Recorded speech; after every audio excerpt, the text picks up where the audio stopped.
کبھی آپ نے سوچا ہے کہ وہ کشتی جس نے پوری انسانیت کی نئی شروعات کی، وہ کشتی جس نے ایمان والوں کی زندگی محفوظ ہوئی، آخر وہ عظیم کشتی آج کہاں ہے؟ کیا وہ واقعی آج بھی دنیا میں کہیں موجود ہے، یا کسی نے اسے دیکھا ہے، یا پھر یہ صرف ایک کہانی بن کر رہ گئی ہے؟ آج کی اس ویڈیو میں ہم قرآن مجید، مستند اسلامی روایات اور تاریخی معلومات کے مطابق جانیں گے کہ حضرت نوح علیہ السلام کی کشتی آخر کہاں رکی تھی، اور اس کے بارے میں دنیا میں پائے جانے والے مختلف باتوں کی حقیقت کیا ہے۔ حضرت نوح علیہ السلام اللہ تبارک و تعالیٰ کے عظیم پیغمبروں میں سے ایک پیغمبر تھے۔ انہوں نے اپنی قوم کو ایک دو دن نہیں، ایک دو سال نہیں، بلکہ 950 سال تک انہیں اللہ تبارک و تعالیٰ کی عبادت کی طرف بلایا۔ انہوں نے لوگوں کو سمجھایا کہ صرف اللہ تبارک و تعالیٰ کی عبادت کرو، شرک چھوڑ دو، ظلم سے باز آ جاؤ اور اللہ کی طرف رجوع کر لو۔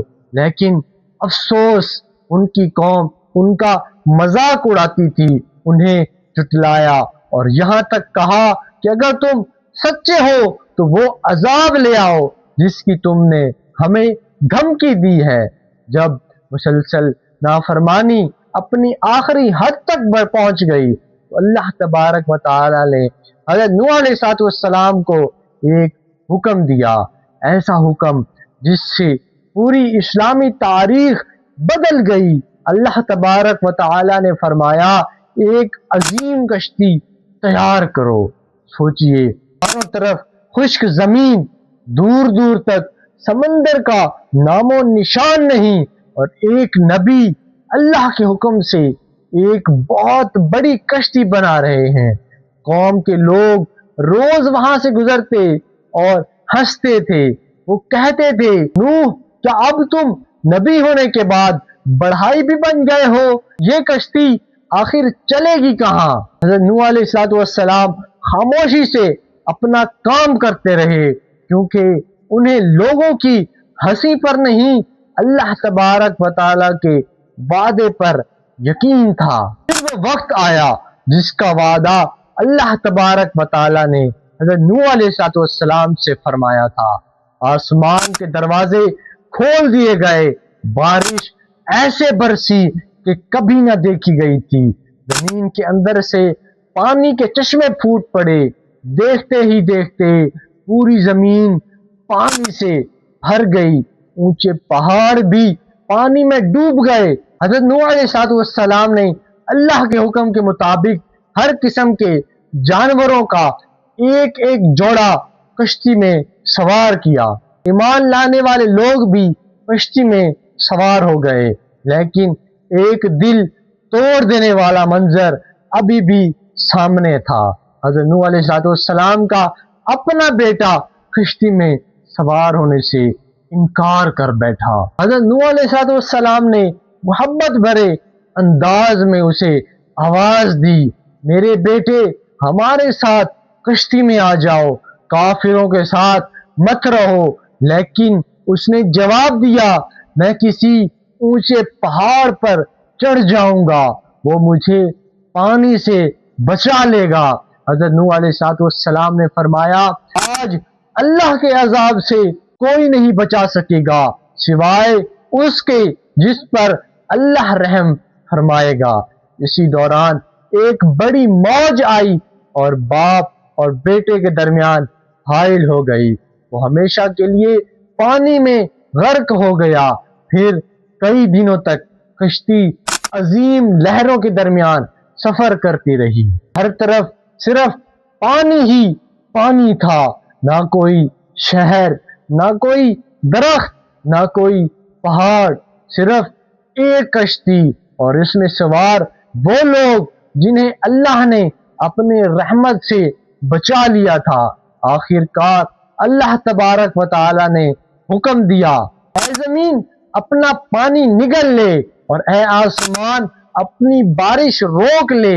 پانی آہستہ آہستہ کمر ہونے لگا، پہاڑ دوبارہ نظر آنے لگے۔ پھر قرآن مجید ایک تاریخی حقیقت بیان کرتا ہے، ارشاد ہوتا ہے اور کشتی جودی پہاڑ پر جا کر ٹھہر گئی۔ یہ قرآن کا واضح بیان ہے، یعنی حضرت نوح علیہ السلام کی کشتی جودی پہاڑ پر رکی تھی۔ اب سوال پیدا ہوتا ہے، یہ جودی پہاڑ آخر ہے کہاں؟ اکثر لوگ سمجھتے ہیں کہ کشتی ترکی کے کسی مشہور پہاڑ ارارات پر اتری، لیکن حقیقت یہ ہے کہ قرآن مجید میں کبھی بھی ارارات کا نام نہیں آیا۔ قرآن صرف جودی پہاڑ کا ذکر کرتا ہے۔ آج بھی ترکی کے جنوبی مشرق علاقے میں ایک پہاڑ موجود ہے جسے جودی پہاڑ کہا جاتا ہے۔ صدیوں سے وہاں کے لوگوں کا یہی عقیدہ رہا ہے کہ حضرت نوح علیہ السلام کی کشتی اسی مقام پر آ کر ٹھہری تھی۔